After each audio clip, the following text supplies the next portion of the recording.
Hello Ibran, আসসালামু আলাইকুম। আশা করি যে যেখানে আছেন সকলেই ভালো আছেন।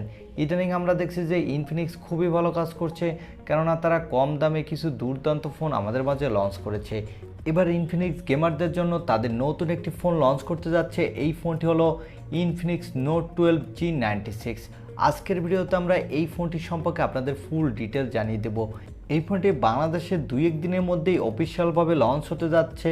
আজকের ভিডিওতে জানিয়ে দেব এই ফোনটি বাংলাদেশে কত দামে লঞ্চ হবে এবং এই ফোনটি বাংলাদেশে যে দামে লঞ্চ হচ্ছে এই দামে কি আপনার নেওয়া ঠিক হবে কিনা, বা এই ফোনটিকে আপনাকে সত্যিকারে ভ্যালু ফর মানি প্রোভাইড করবে কিনা, এই সকল বিষয়ে ফুল ডিটেলস জানতে হলে আপনাকে বলবো সম্পূর্ণ ভিডিওটি কন্টিনিউ করার জন্য।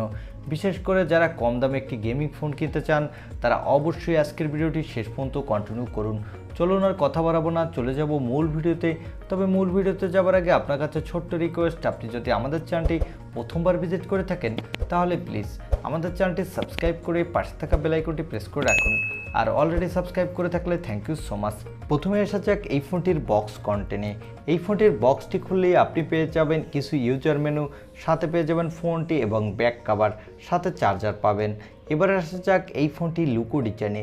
এই ফোনটির লুকো ডিজাইনের কথা বলতে গেলে এই ফোনটির ব্যাক সাইডে পেয়ে যাবেন ট্রিপল ক্যামেরা সেটআপ, আর এই ফোনটির ব্যাক প্যানেলটি হলো প্লাস্টিকের এবং এর সামনে দেওয়া হচ্ছে একটি auto drop notch cutting display, আর এর নিচের দিকে পেয়ে যাবেন ইউএসবি টাইপ সি এবং স্পিকার, সাথে দেওয়া হচ্ছে একটি 3.5mm হেডফোন জ্যাক। সো এই ফোনটির লুকো ডিজাইন কিন্তু আমার কাছে মোটামুটি ভালোই লেগেছে। এবার আসা যাক এই ফোনটির ডিসপ্লেতে। এই ফোনটিতে ডিসপ্লের জন্য দেওয়া হয়েছে 6.7 ইঞ্চি মাপের একটি full HD plus AMOLED display.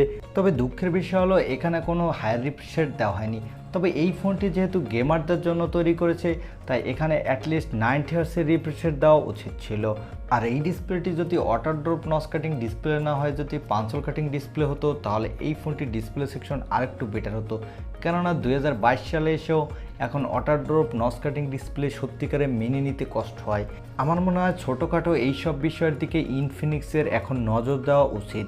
এবারে আসা যাক এই ফোনটির ক্যামেরা সেটআপে। এই ফোনটির ব্যাক সাইডে দেওয়া হচ্ছে ট্রিপল ক্যামেরা সেটআপ, যার প্রাইমারি লেন্স হলো 50 মেগাপিক্সেলের, সাথে দেওয়া হচ্ছে 2 মেগাপিক্সেলের একটি ডেপথ সেন্সর এবং সর্বশেষ পেয়ে যাবেন 0.3 মেগাপিক্সেলের একটি ভিজিএ ক্যামেরা। এই ফোনটির ব্যাক সাইডে ক্যামেরা দিয়ে আপনি quad HD plus video record করতে পারবেন, সাথে মোটামুটি মানের ফটোগ্রাফি করতে পারবেন। সত্যি কথা বলতে কি এই 0.3 মেগাপিক্সেলের ভিজিএ ক্যামেরা, এই ক্যামেরাগুলো আমাদের ডে টু লাইফে ইউজের ক্ষেত্রে কোনো কাজেই আসে না। এগুলো শুধু কোম্পানি শো অফের জন্য দিয়ে থাকে, কেননা তারা বলবে যে আমরা ট্রিপল ক্যামেরা সেটআপ দিয়েছি। এখানে দেওয়া হচ্ছে 16 মেগাপিক্সেলের একটি সেলফি ক্যামেরা। এই ক্যামেরাটি দিয়ে আপনি full HD plus video record করতে পারবেন, সাথে ভালো মানেরই সেলফি তুলতে পারবেন।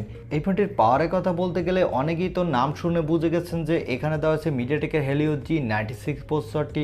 এই প্রসেসরটি একটি 12 ন্যানোমিটার আর্কিটেক্টে বিল্ড এবং এই প্রসেসরটি দিয়ে আপনি PUBG, free fire, call of duty, Asphalt 9-এর মতো গেম ভালোই স্মুথলি প্লে করতে পারবেন, সাথে ভালো মাল্টিটাস্কিং করতে পারবেন। আর এই ফোনটিতে সিকিউরিটির জন্য পেয়ে যাবেন সাইড মাউন্টেড ফিঙ্গারপ্রিন্ট সেন্সর এবং এখানে ব্যাটারির জন্য দেওয়া হয়েছে 5000 mAh একটি ব্যাটারি, সাথে দেওয়া হয়েছে 33 ওয়াটের একটি ফাস্ট চার্জার।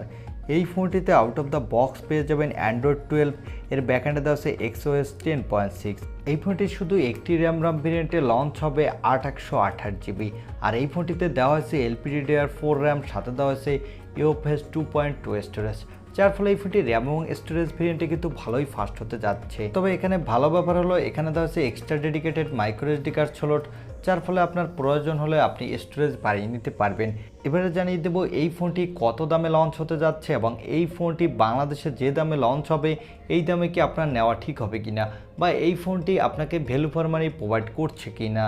এই ফোনটির দাম হবে বাংলাদেশে 20,000 টাকার আশেপাশে। তবে এই ফোনটির দাম যদি 20,000 টাকা প্লাস হয় তাহলে আমি আপনাকে রিকমেন্ড করব এই ফোনটি না নেওয়ার জন্য, কেননা এই ফোনটিতে শুধু প্রসেসর আর ডিসপ্লেটা ছাড়া অন্য সব কিছু অ্যাভারেজ দিয়েছে। তাই এই ফোনটির ভালো একটি বিকল্প ফোন হতে পারে Realme 9 Pro। সেই ফোনটি আপনি 22 থেকে 22,500 টাকার মধ্যে পাবেন আনঅফিসিয়ালভাবে। সেই ফোনটিকে বলতে পারেন একটি অলরাউন্ডার প্যাকেজ। তাই যারা সব দিক থেকে ভালো একটি ফোন কিনতে চান তারা চাইলে Realme 9 Pro সেই ফোনটি নিতে পারেন, কিন্তু যারা শুধু গেমিংয়ের জন্য একটি ফোন কিনতে চান তারা চাইলে এই ফোনটিও নিতে পারেন। এই ছিল আজকের ভিডিও। আর ভিডিওটি ভালো লাগলে অবশ্যই একটি লাইক দিয়ে আমাদের চ্যানেলটি সাবস্ক্রাইব করে পাশে থাকা বেল আইকনটি প্রেস করে রেখে সবসময় আমাদের সাপোর্ট দিয়ে যাবেন। দেখা হবে অন্য কোনো ভিডিওতে। আজকের মতো আল্লাহ হাফেজ।